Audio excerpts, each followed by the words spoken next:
දැන් අපි එක් සුදුජීවී කාණ්ඩ ගැන වෙන වෙනම සාකච්ඡා කරන්න යන්නේ. ඒකේ මුලින්ම අපි තෝරගන්නේ බැක්ටීරියාවන්. මුලින්ම බැක්ටීරියාවන්ගේ විවිධත්වය කතා කරලා ඊට පස්සේ එක් සුදුජීවී කාණ්ඩයට වෙන වෙනම යනවා.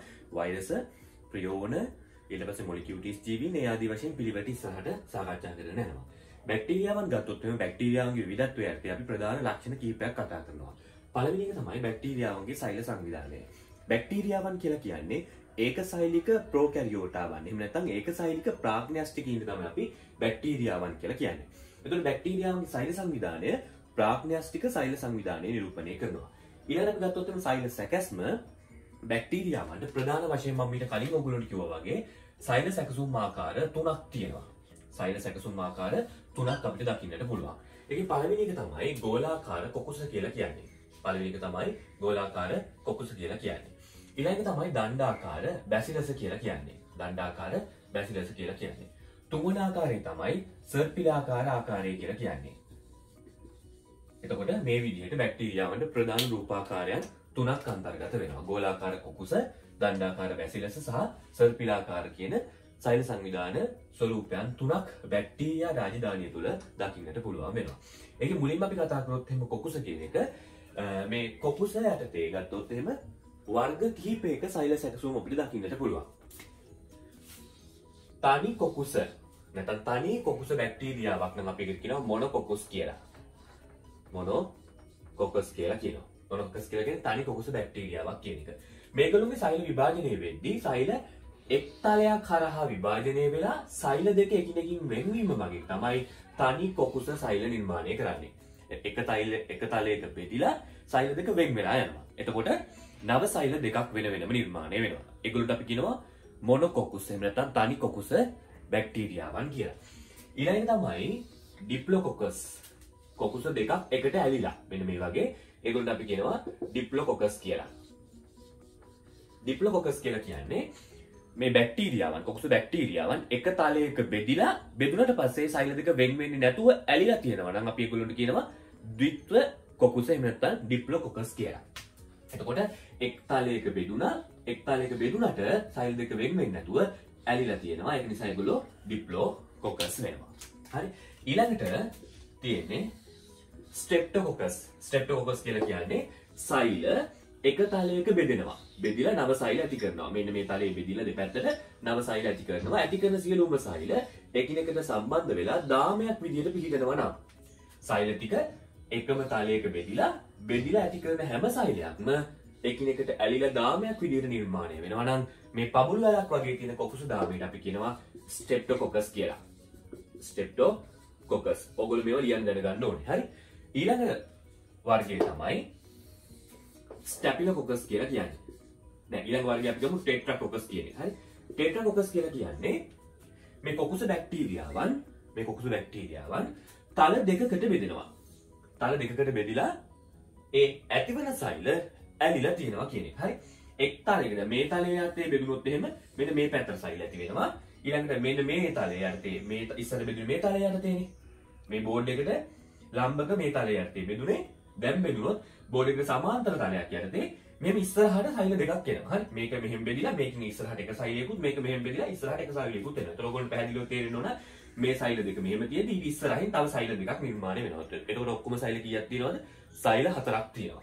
සෛල 4ක් එකිනෙකට වෙනස් තල දෙකක සෛල විභාජනය වීම නිසා සෛල 4ක් තියෙන ස්වරූපයකට එනවා නම් අපි ඒකට කියනවා මේ විදිහේ සෛල 4ක්. හරි. සෛල 4ක් තියෙන ස්වරූපයකට එනවා අපි ඒකට කියනවා ටෙට්‍රාකොකස් කියලා. ටෙට්‍රාකොකස් කියලා කියනවා. පැහැදිලිද? ඊළඟ අවස්ථාව තමයි කොකුස ආකාරවල ඊළඟ ආකාරය තමයි තල 3ක් යටතේ සෛල විභාජනය වෙලා විභාජනය වෙච්ච සෛල ටික ඔක්කොම ඇලිලා තියෙනවා. තල 3ක් කියදී ඔයගොල්ලොන්ට තේරෙන්න ඕන x y z කියන තල 3. අපි සරලව ගත්තොත් එහෙම මේ y කියන තලයේ යටතේ බෙදුනොත් එහෙම සෛල ඇති වෙන්නේ ඉස්සරහ පැත්තට. හරි. ඊළඟට y කියන තලයේ යටතේ බෙදුනොත් එහෙම සෛල ඇති වෙන්නේ ඉස්සරහ පැත්තට. x කියන තලයේ යටතේ සෛල බෙදුනොත් එහෙම මේ පැත්තට සෛල බෙදුනොත් එහෙම නව සෛල ඇති වෙන්නේ දකුණු පැත්තට. හරි. z කියන තලය ඔයගොල්ලෝ ගන්නවා මේ බෝඩ් එකකින් ඉස්සරහට එන්නේ. ඒ z කියන තලයේ යටතේ සෛල විභාජනය වුණොත් එහෙම ඒ සෛල වලින් මේක පිළිලා යනවා. එතකොට x y z සහ z කියන තල තුන යටතේ සෛල විභාජනය වීම මගින් නිර්මාණය වන සෛල සැකැස්ම මෙන්න මේ විදිහට තමයි පිළිටන්නේ. ඒ කියන්නේ හරියට ගණකයක සෛල පිහිටනවා වගේ ගණකයක පිහිටනවා වගේ නැත්නම් ගණකයක් පිරීලා තියෙනවා වගේ මේ x y z කියන තල තුනට අනුව සෛල විභාජනය වීමෙන් මෙන්න මේ වගේ සෛල සැකැස්මක් නිර්මාණය වෙනවා. එතකොට x y z ලෙස හඳුන්වන සෛල තල තුනකට විභාජනය වීම මගින් ගණකයක් හැඩති ආකාරයට සෛල සැකැස්මක් නිර්මාණය වෙනවා. නම් මේකට අපි කියන මොකක් කියලාද? සාසීනියා කියලා. මේකට අපි කියනවා සාසීනියා කියලා. ඒත් මේ සෛල සැකැස්මට අපි කියන්නේ සාසීනියා කියලා. තව එක සෛල සැකැස්මක් තියෙනවා. ඒක තමයි මේක. එකිනෙකට වෙනස් තල කිහිපයක සෛල විභාජනය වෙලා ඒ සෛල ටික ඔක්කොම එකතු වෙලා තියෙනවා. නම් අපි ඒකට කියනවා ස්ටැපිලොකොකස් කියලා.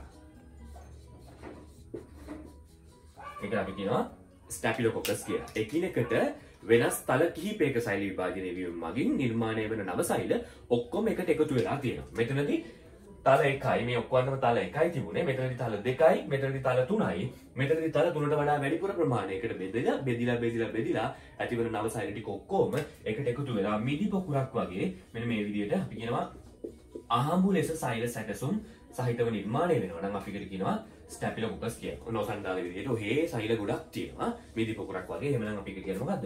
ස්ටැපිලොකොකස් කියලා. ඒතකොට ඔයගොල්ලෝ පැහැදිලිව තේරෙන්න ඕන. කොකුස බැක්ටීරියාවන් ගත්තොත් එහෙම කොකුස බැක්ටීරියාවන්ගේ සෛල සැකසුම් ආකාර කිහිපයක් අපිට දකින්නට පුළුවන්. ගෝලාකාර කොකුස එක් තලයක් යටතේ බෙදිලා ඒ දුහිතෘ සෛල දෙක වෙන් වෙලා තියෙනවා. නම් අපි ඒකට කියන මොනොකොකුස කියලා. ගෝලාකාර කොකුස එක තලයක් යටතේ බෙදිලා නිර්මාණය වන නව සෛලය මුල් සෛලයට ඇලිලා සෛල දෙකක් ස්වරූපයෙන් තියෙනවා. අපි ඒකට කියනවා ඩිප්ලොකොකුස කියලා. ගෝලාකාර කොකුස එකම තලයක් යටතේ නැවත බෙදීමින් නැති කරන සියලුම දුහිතෘ සෛල එකිනෙකට සම්බන්ධ වෙලා පබළු දාමයක් වගේ නැත්නම් පබළු වැලක් වගේ තියෙනවා. අපි ඒගොල්ලන්ට කියනවා ස්ට්‍රෙප්ටොකොකස් කියලා. ඊළඟට ගෝලාකාර කොකුස තල දෙකක් යටතේ බෙදිලා ඇතිවන සෛල අපි කියනවා හතරක් වෙන විදිහට පිළියෙල වෙනවා. නම් අපි ඒකට කියනවා ටෙට්‍රාකොකස් කියලා. ඊළඟට ප්‍රධාන තල තුන වෙන x y z කියන තල තුන යටතේ බෙදීම මගින් ගණකයක් හැඩයට සෛල සැකැස්මක් නිර්මාණය වෙනවා. අපි ඒගොල්ලන්ට කියනවා සාසීනියා සෛල ස්වරූපය කියලා. ඊළඟට එකිනෙකට වෙනස් තල කිහිපයක සෛල විභාජනය වීම මගින් මේ මිදි පොකුරක් වගේ සෛල ගොන්නක් නිර්මාණය වෙනවා. අපි ඒගොල්ලන්ට කියනවා ස්ට්‍රෙප්ටොකොකස් කියලා. එතකොට බැක්ටීරියාවන්ගේ සෛල ස්වරූප වලින් පළවෙනි එක තමයි ගෝලාකාර කොකුස. දැන් අපි ගෝලාකාර කොකුස කියන සෛල හැඩය යටතේ පැවතිය හැකි ස්වරූපයන් කතා කරලා අවසන් වෙලා තියෙනවා. දැන් අපි සාකච්ඡා කරන්න යන්නේ බැසිලස් බැක්ටීරියාවන්ගේ සෛල සංවිධානය වෙලා තියෙන ආකාරයන් පිළිබඳවයි. බැසිලස් කියන්නේ දණ්ඩාකාර බැක්ටීරියාවන්. මේගොල්ලෝගේ ප්‍රධාන සෛල සැකසුම් ආකාර තුනක් අපිට දකින්නට පුළුවන්. මේ බැසිලස් බැක්ටීරියාවන්ගේ තියෙන වැදගත්ම ලක්ෂණය තමයි මේගොල්ලෝගේ සෛල විභාජනය වෙන්නේ මේ දික් අක්ෂයයි කෙටි අක්ෂයයි කියලා අක්ෂ දෙකක් තියෙනවා. මේ කෙටි අක්ෂය ඔස්සේ තමයි මේ සෛල විභාජනය වෙන්නේ. එතකොට මේ කෙටි අක්ෂය ඔස්සේ සෛල විභාජනය වෙලා ඇතිවන නව සෛල කෙටි අක්ෂය ඔස්සේ විභාජනය වීමෙන් ඇතිවන නව සෛල වෙන වෙලා යනවා. නම් එහෙම නැත්නම් තනි සෛල විදිහට තියෙනවා. අපි ඒගොල්ලන්ට කියනවා තනි බැසිලස් කියලා. මේගොල්ලන්ට අපි කියනවා තනි බැසිලස් කියලා. ඒගොල්ලන්ට අපි කියනවා තනි බැසිලස් කියලා.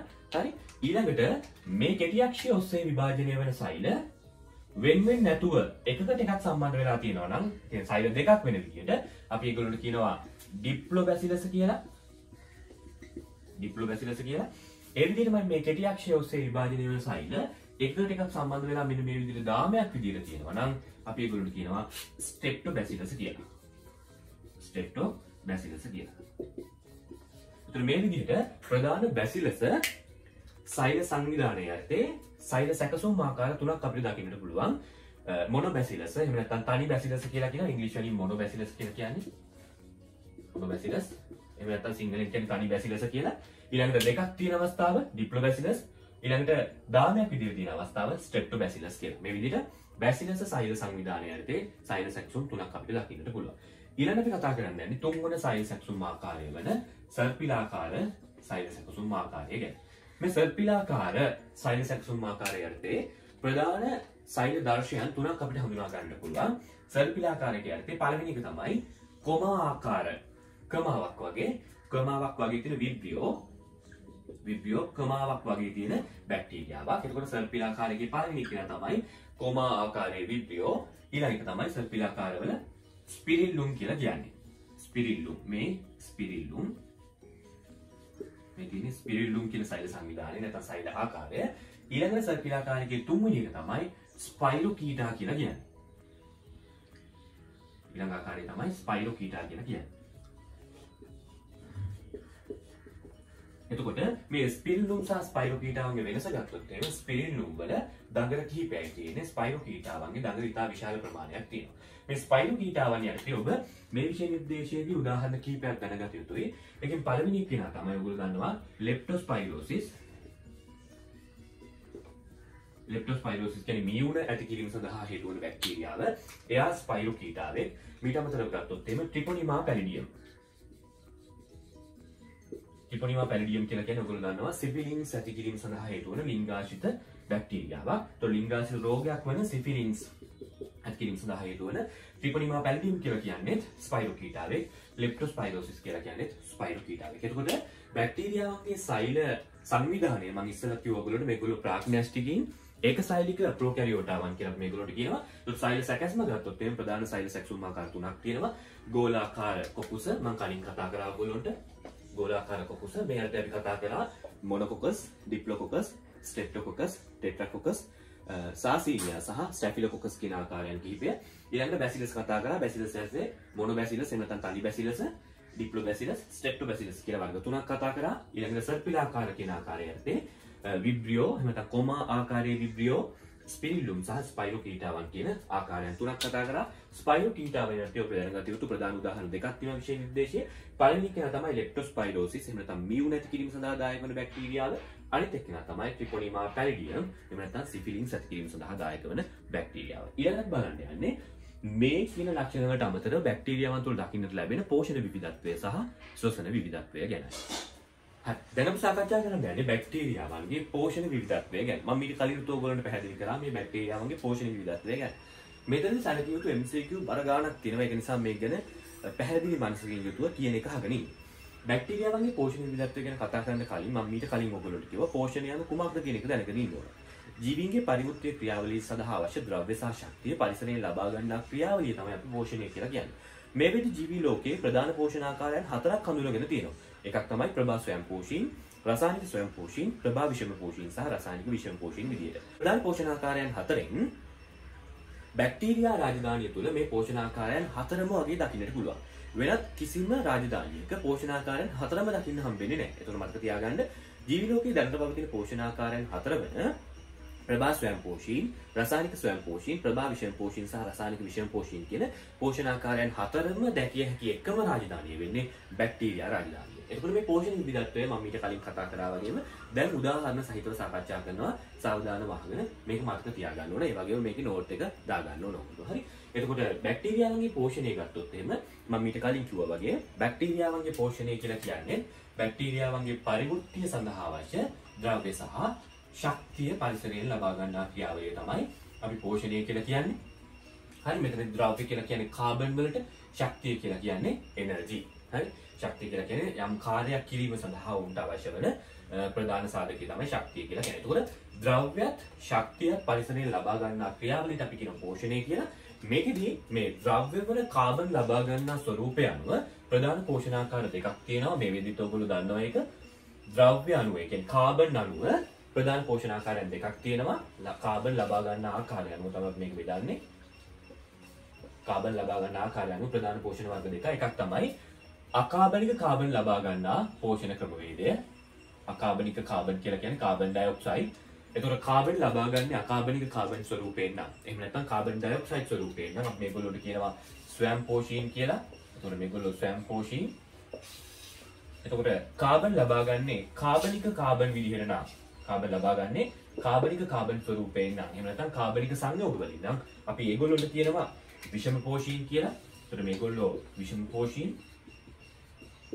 හරි. දැන් අපි මේ දෙක වෙන වෙනම ශක්ති ප්‍රභාවය අනුව වර්ගීකරණය කරන්නයි යන්නේ.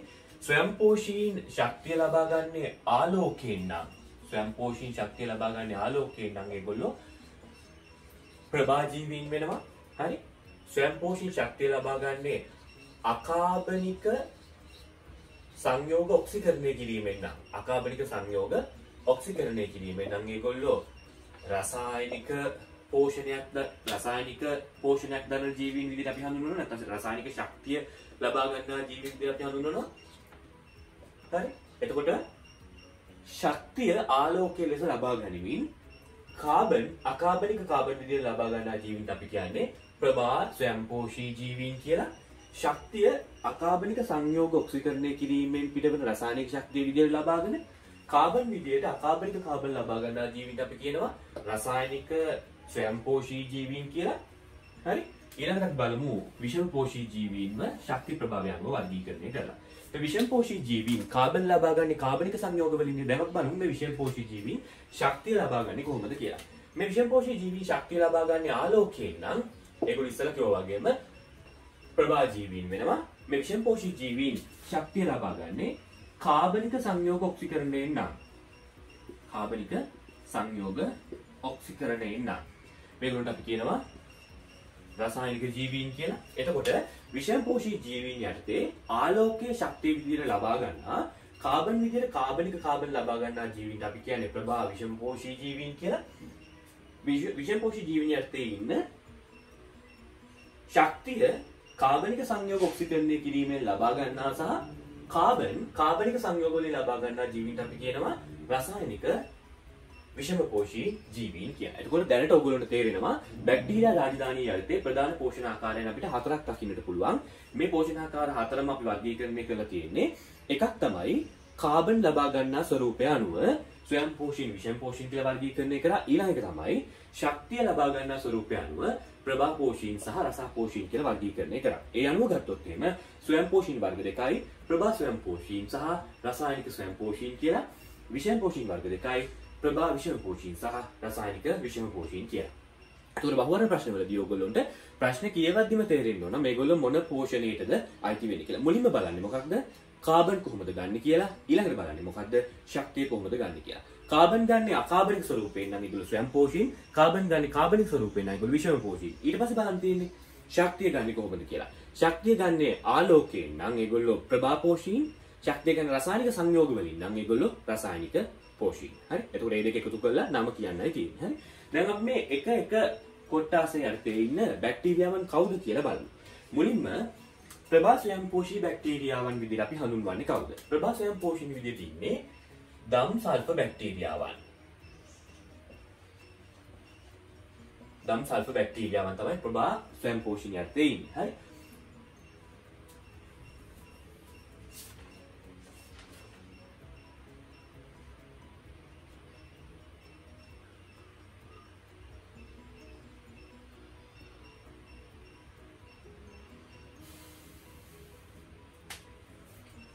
ඊට අමතරව ගත්තොත් එහෙම හරිත සල්ෆර් බැක්ටීරියාවන්.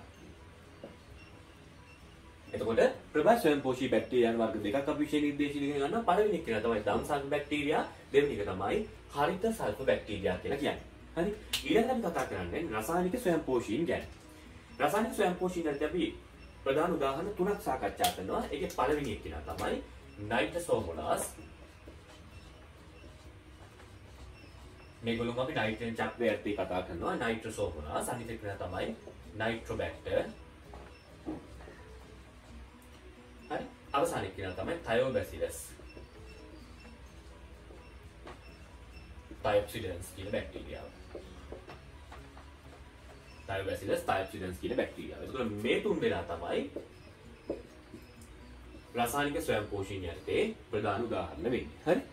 මේගොල්ලෝ ගැන වෙන ඉස්සරහ සාකච්ඡා කරනවා. දැන් නම විතරක් මතක තියාගන්න. හරි. පළවෙනි එක නයිට්‍රෝසෝමෝනාස්, දෙවෙනි එක නයිට්‍රෝබැක්ටර්, ඊළඟ එක තයෝබැසිලස් තයොක්සිඩන්ස්. තයෝබැසිලස් තයොක්සිඩන්ස්. හරි. ඊළඟ ප්‍රභා පෝෂීන් ගත්තොත් එමෙ ප්‍රභා විෂම පෝෂීන් යටතේ ගන්න අපි දම් සල්ෆර් නොවන බැක්ටීරියා. දම් සල්ෆර් නොවන බැක්ටීරියාවන් තමයි ප්‍රභා විෂම පෝෂීන් සඳහා උදාහරණය වෙන්නේ. ඊළඟට තියෙන රසායනික විෂමපෝෂී බැක්ටීරියා මේ යටතේ නම් ඉතා විශාල ප්‍රමාණයක් බැක්ටීරියාවන් ඉන්නවා. හරි. රසායනික විෂමපෝෂී පෝෂණය යටතේ බැක්ටීරියා අති විශාල ප්‍රමාණයක් ඉන්නවා. මේ ඔක්කොම දැනගන්න ඕනේ. මේකෙන් කීප දෙනෙක් දැනගත්තාම ඇති. ඒකෙන් වැදගත්ම එක්කෙනා තමයි සියුඩෝමෝනාස්. සියුඩෝමෝනාස් කියන ඔයගොල්ලෝ දැනගෙන ඉන්නවා. අනිත් එක තමයි ඇසිටෝබැක්ටර්. ඇසිටෝබැක්ටර්. මෙන්න මේ කියන බැක්ටීරියාවන් දෙක ගැන ඔබ අනිවාර්යෙන් දැනගෙන සිටිය යුතුමයි. තව එකෙක් කියනවා E. coli. මෙන්න මේ කියන බැක්ටීරියාවන් තුන් දෙනා ගැන ඔබ දැනගෙන සිටිය යුතුමයි. මොකද මේ තුන් දෙනා ඔබෙන් MCQ වල අහනවා. එහෙනම් දැන් අපි ප්‍රභා ස්වයං පෝෂණය යටතේ උදාහරණ දෙකක් ගන්නවා. දම් සල්ෆ බැක්ටීරියාවන් සහ හරිත සල්ෆ බැක්ටීරියාවන්. රසායනික ස්වයං පෝෂණය යටතේ අපි උදාහරණ තුනක් ගන්නවා. නයිට්‍රෝසෝමෝනාස්, නයිට්‍රෝබැක්ටර් සහ තයෝබැසිලස් තයොක්සිඩන්ස් කියන බැක්ටීරියාව. ඊළඟ ප්‍රභා විෂම පෝෂණය යටතේ අපි දන්නවා දම් සල්ෆ නොවන බැක්ටීරියාවන්. ඊළඟ ප්‍රභා විෂම රසායනික විෂම පෝෂණය යටතේ අපි දන්නවා E. coli, Pseudomonas සහ Acetobacter කියන බැක්ටීරියාවන්. ඒතර මේගොල්ලෝ තමයි ප්‍රධාන වශයෙන්ම මේ පෝෂණ ආකාර හතර යටතේ අපි වර්ගීකරණය කරන කාණ්ඩ කරන බැක්ටීරියාවන් වෙන්නේ. ඒතර ඔයගොල්ලන්ට පැහැදිලිව තේරෙනවා ජීවි ලෝකයේ දැනට පවතින ප්‍රධාන පෝෂණ ආකාරයන් හතරම බැක්ටීරියා රාජධානිය තුල සහ බැක්ටීරියා අධිරාජධානිය තුල දකින්නට ලැබෙනවා. බැක්ටීරියා රාජධානියේ පිට වෙනත් කිසිම රාජධානියක මෙන්න මේ විදිහට පෝෂණ ආකාර හතරම දකින්න හම්බෙන්නේ නැහැ. එකක් දෙකක් තියෙන්න පුළුවන්. ඒත් හතරම දකින්න හම්බෙන්නේ නැහැ. මේ පෝෂණ ආකාර හතරම දකින්න ලැබෙන එකම රාජධානිය බැක්ටීරියා රාජධානිය පමණයි. හරි. දැන් අපි කතා කරන්නේ බැක්ටීරියාවන්ගේ තියෙන ඊළඟ වැදගත්ම ලක්ෂණය වන ශ්වසන විවිධත්වය ගැන. හරි. බැක්ටීරියාවන්ගේ ශ්වසන විවිධත්වය ගැන. එතකොට බැක්ටීරියාවන්ගේ ශ්වසන විවිධත්වය සාකච්ඡා කරලා තියෙන අපිට පැහැදිලිව තේරෙන්න ඕන බැක්ටීරියාවන්ගේ ප්‍රධාන ශ්වසන ආකාරයන් හතරක් තියෙනවා. දැනට ලෝකයේ පවතින ප්‍රධාන ශ්වසන ආකාරයන් හතරක් තියෙනවා. මේ හතරම බැක්ටීරියාවන්ගේ දකින්න පුළුවන්. මම ඉස්සෙල්ලා ඔයගොල්ලෝ කිව්වේ පෝෂණ ආකාර හතරක් තියෙනවා ලෝකයේ. ඒ හතරම දකින්න පුළුවන් එකම රාජධානිය වෙන්නේ බැක්ටීරියා රාජධානිය. ඒ වගේමයි මේකත් දැනට ලෝකයේ පවතින ප්‍රධාන ශ්වසන ආකාරයන් හතරක් තියෙනවා. ඒ ශ්වසන ආකාරයන් හතරම දකින්න ලැබෙන එකම රාජධානිය තමයි මේ බැක්ටීරියා රාජධානිය කියලා කියන්නේ. එතකොට දැන් අපි බලමු මේ ශ්වසන ආකාරයන් හතර මොනවාද කියලා. මේකේ පළවෙනි එක තමයි අනිවාර්ය සවායු. මේකේ පළවෙනි එක තමයි අනිවාර්ය සවායු කියලා කියන්නේ. හරි. ඒතර අනිවාර්ය සවායු කියන එකේ තේරුම තමයි ශ්වසනය සඳහා අණුක ඔක්සිජන් අත්‍යවශ්‍ය වන ඔක්සිජන් අත්‍යවශ්‍ය වන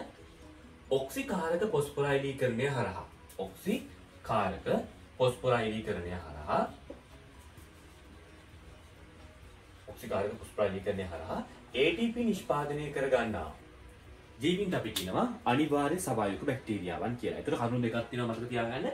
පළවෙනි එක තමයි පැවැත්ම සඳහා එහෙම නැත්නම් ශ්වසනය සඳහා ඔක්සිජන් අත්‍යවශ්‍ය වන ඔක්සිකාරක පොස්පොරයිලීකරණය කියන ක්‍රියාවලිය හරහා ATP ලෙස ශක්තිය නිෂ්පාදනය කරගත හැකි ජීවීන් ඉන්නවා. අපි ඒගොල්ලන්ට කියනවා අනිවාර්ය සවායු කියලා. ඒතර මේගොල්ලොන්ට ඔක්සිජන් නැතුව ගියොත් එහෙම මේගොල්ලෝ මැරිලා යනවා.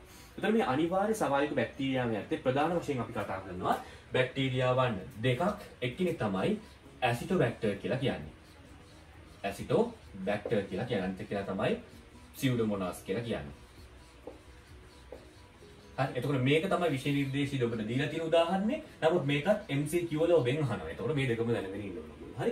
එතකොට පළවෙනි ශ්වසන කාණ්ඩය තමයි අනිවාර්ය සවායු. පැහැදිලිද? ඊළඟට අපි කතා කරමු දෙවෙනි ශ්වසන ආකාරය වන අනිවාර්ය නිර්වායු කියන්නේ මොකක්ද කියලා. දෙවෙනි ශ්වසන ආකාරයට අපි කියන්නේ අනිවාර්ය නිර්වායු කියලා. මොකද්ද මේ අනිවාර්ය නිර්වායු කියන එකේ තේරුම?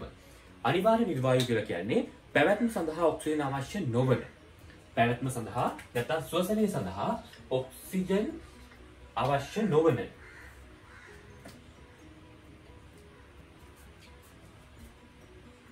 පැවැත්ම සඳහා ඔක්සිජන් අවශ්‍ය නොවන එහෙම නැත්නම් ඔක්සිජන් රහිත තත්ත්වයටදී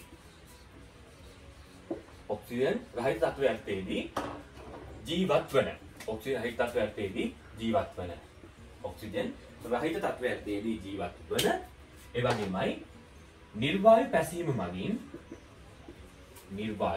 පැසීම මගින් ATP ලෙස ශක්තිය නිෂ්පාදනය කරන ජීවීන්ට අපි කියනවා අනිවාර්ය නිර්වායුක ජීවීන් කියලා. එතන කරුණු දෙකක් තියෙනවා. පළවෙනි කරුණ තමයි පැවැත්ම සඳහා නැත්නම් ශ්වසනය සඳහා ඔක්සිජන් රහිත තත්ත්වයටදී ජීවත් වන නැත්නම් ඔක්සිජන් රහිත පරිසර තත්ත්වයටදී ජීවත් වන නිර්වායුක පැසීම මගින් ATP සංශ්ලේෂණය කරන ජීවීන්ට අපි කියනවා කවුරු කියලාද? අනිවාර්ය නිර්වායුක ජීවීන් කියලා. හරි. ඒක අනිවාර්ය නිර්වායුක ජීවීන් කියලා කියන්නේ ඔක්සිජන් රහිත තත්ත්වයටදී ජීවත් වන නිර්වායුක පැසීම මගින් ATP සංශ්ලේෂණය කරන ජීවීන්. හරි. මේ අතේ උදාහරණ විදිහට දීලා තියෙන්නේ අපේ විෂය නිර්දේශයේ Clostridium කියන බැක්ටීරියාව. ඔයගොල්ලෝ මේක දන්නවා. මේ Clostridium කියන ශුද්ධ ජීවී කාණ්ඩයේ තමයි ඉන්නේ ප්‍රසිද්ධ Clostridium tetani කියන බැක්ටීරියාව. හරි. පිළිගැස්ම ඇති කිරීම සඳහා දායක වෙන්නේ Clostridium tetani කියන බැක්ටීරියාව. ඔයගොල්ලෝ දන්නවා ඔය යකඩ මලකඩ කාපු ඇණයක් වගේ ඇනුනොත් එහෙම අපි පිට ගැස්මට බේත් විදිනවා. ඒකට හේතුව මලකඩ කාපු ඇණවල තියෙන පස් අංශු වල ක්ලොස්ට්‍රීඩියම් ඉන්න පුළුවන් හේතුව මලකඩ කාපු ඇණේ තියෙන්නේ නිර්වායුක තත්වයක්. හරි. එතකොට නිර්වායුක තත්වයේ අර තේ ඉන්නවා. කවුද? මේ ක්ලොස්ට්‍රීඩියම් වගේ බැක්ටීරියාවන්. පැහැදිලිද? ඒක නිසා තවත් වැදගත් කාරණාවක් තියෙනවා. ටින් කරන ලද ආහාර, ටින් කරලා සම්පූර්ණයෙන් වහලා තියෙන ආහාර වල තියෙන්නේ නිර්වායුක තත්වයන්. එතකොට ඒ ආහාර වල ඇතුලේ වැවෙන්න පුළුවන් ක්ලොස්ට්‍රීඩියම් වර්ගයටමයි තව බැක්ටීරියාවක් අපි අර කියනවා ක්ලොස්ට්‍රීඩියම් බොටුලිනියම් කියලා. ක්ලොස්ට්‍රීඩියම් බොටුලිනියම් කියලා. හරි. එතකොට මේ දෙන්නම අපි විශේෂ නිර්දේශයේදී ඉස්සරහ සාකච්ඡා කරනවා. දැනට මේ ක්ලොස්ට්‍රීඩියම් කියන ඝන නාමය මතක තියාගත්තාම හොඳටම ප්‍රමාණවත් වෙනවා. එතකොට පළවෙනි ස්වරූපය මොකක්ද? අනිවාර්ය සවායු ඔක්සිජන් අත්‍යවශ්‍යයි. දෙවෙනි එක අනිවාර්ය නිර්වායු ඔක්සිජන් කොටින්ම ඕනේ නැහැ. ඊළඟ එක තුන්වන ශ්වසන ආකාරය තමයි අපි කියන්නේ වෛකල්පික නිර්වායු කියලා. තුන්වෙනි ශ්වසන ආකාරයට අපි කියනවා වෛකල්පික නිර්වායු කියලා.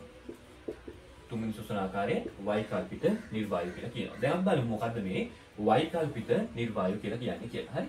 එතකොට මේගොල්ලෝ ඔයගොල්ලෝ මේ වචනේ කියද්දි තේරෙනවා වෛකල්පික නිර්වායු කියද්දිම තේරෙනවා මේගොල්ලෝ විකල්පයක් වශයෙන් තමයි මේ නිර්වායු ශ්වසනය භාවිතා කරන්නේ කියලා. හරි. විකල්පයක් වශයෙන් නිර්වායු ශ්වසනය භාවිතා කරනවා කියලා කියන්නේ යාළුවා ප්‍රධාන ශ්වසන ආකාරය මොකක් වෙන්නවද? මේගොල්ලෝ ප්‍රධාන වශයෙන්ම සවායුක ජීවී. ප්‍රධාන වශයෙන්ම සවායුක ජීවී.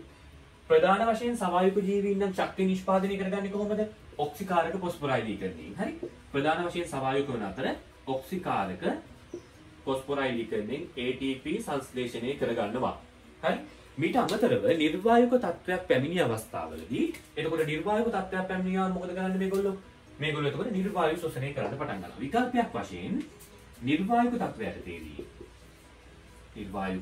තත්ත්වයටදී මොකක් හරහාද ATP නිෂ්පාදනය කරගන්නේ? නිර්වායුක පැසීම මගින්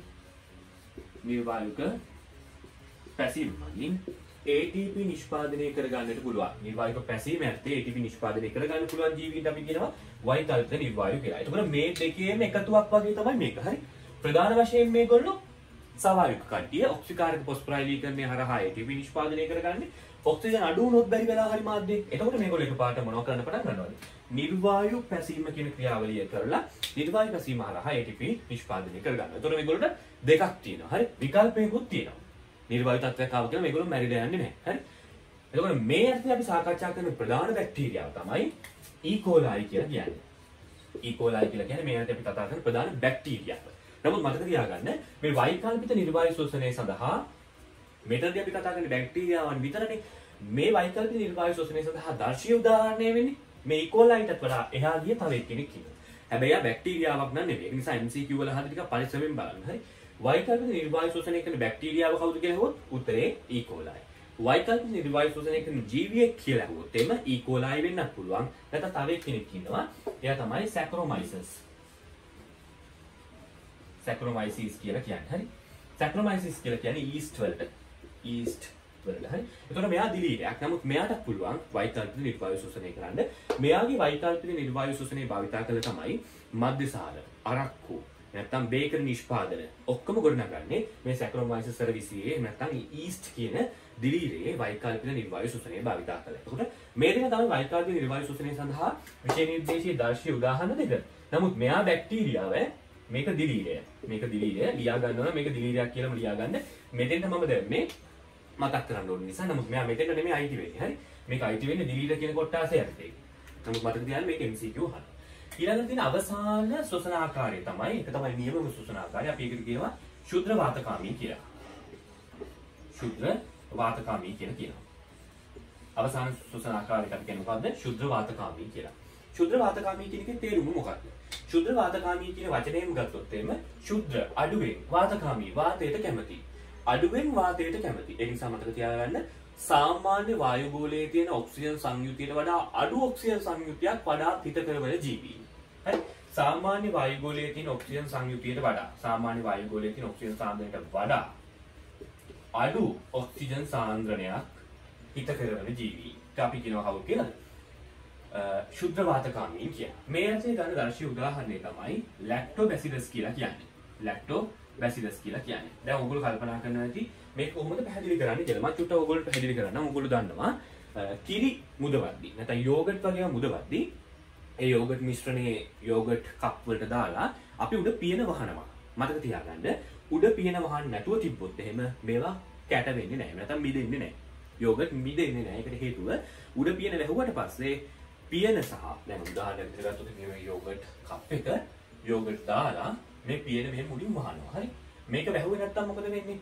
මේක වැහුවේ නැත්තම් බාහිර වායු ගෝලයට ඩිරෙක්ට්ලි එක්ස්පෝස් වෙනවා. එතකොට ඕන තරම් ඔක්සිජන් වලට එන්න පුළුවන්. එහෙම આવොත් එහෙම මෙතන ඉන්න ලැක්ටෝබැසිලස්ට ලැක්ටික් අම්ලය නිෂ්පාදනය කළේ ආම්ලික ස්වරූපයෙන් මේක කැට කරන්න බෑ. හරි. මෙයා ලැක්ටික් අම්ලය නිෂ්පාදනය කරන්න නම් මෙතන ඔක්සිජන් අඩු වෙන්න ඕනේ. ඒකට තමයි අපි කරන්නේ මොකක්ද? මේ පියනින් වහන එක. එතකොට මෙතන නිර්මාණය වෙන්නේ පොඩි වායු ගෝලයක්. හරි. එතකොට මේකේ ඔක්සිජන් සාන්ද්‍රණය බාහිර වායු ගෝලයේ සාන්ද්‍රණයට වඩා අඩුයි. ඔක්සිජන් මෙතනින් අයින් වෙලා යද්දී හරි. එතකොට මෙතන අඩු ඔක්සිජන් සාන්ද්‍රණයක් තියෙන. අඩු ඔක්සිජන් සාන්ද්‍රණය මේ ලැක්ටෝබැසිලස්ට ඉතා හොඳ පරිසරයක් වෙනවා. ඒක නිසා එයා අඩුවෙන් ඔක්සිජන් වලට කැමති. නැත්නම් ශුද්ධ වාතකාමී. ඒ අනුව ගත්තොත් එහෙනම් ඔයගොල්ලන්ට පැහැදිලිව තේරෙනවා බැක්ටීරියා රාජධානිය යටතේ ප්‍රධාන ශ්වසන ආකාරයන් හතරක් දක්වන්නට පුළුවන්. අනිවාර්ය සවායු ඔක්සිජන් අත්‍යවශ්‍යයි. අනිවාර්ය නිර්වායු ඔක්සිජන් අත්‍යවශ්‍ය නොවන නැත්නම් ඔක්සිජන් නැති පරිසරවල ඉන්න අය. වෛකල්පික නිර්වායු සාමාන්‍ය සවායු ශෝෂණය කරන විකල්පයක් විදිහට නිර්වායු ශෝෂණය කරන අය. අවසානයේක ශුද්ධ වාතකාමී කියලා කියන අඩු ඔක්සිජන් සාන්ද්‍රණයක් අවශ්‍යයි කියන එක. ඒතකොට මේ විදිහට තමයි බැක්ටීරියාගේ ශ්වසන විවිධත්වය සකස් වෙන්නේ.